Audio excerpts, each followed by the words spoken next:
So, hey, I like John Daub. I like his channel, Only in Japan Go.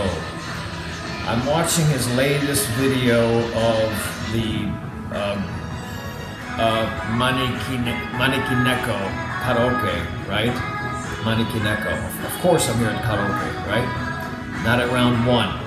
Look, I like John Daub. I like his channel, Only in Japan Go. John does a great job. I agree with a lot of what John says. John Daub, great guy, good channel.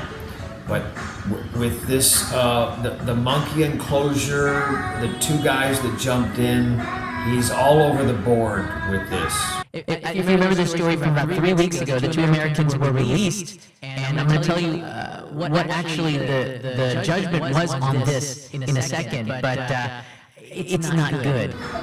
He seems to be surprised that they got off so light with no jail time and a cash fine of 300,000 yen.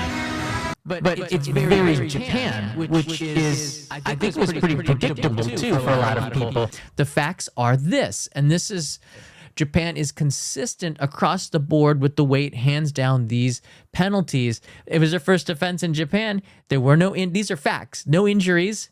No injuries are reported to the animals, no animal harm, no property damage. They didn't break anything to get in there. Unfortunately, I wish this was their third offense in a way. Then they would have been slapped with a lot harsher, or they had crimes in the U.S. I don't know. There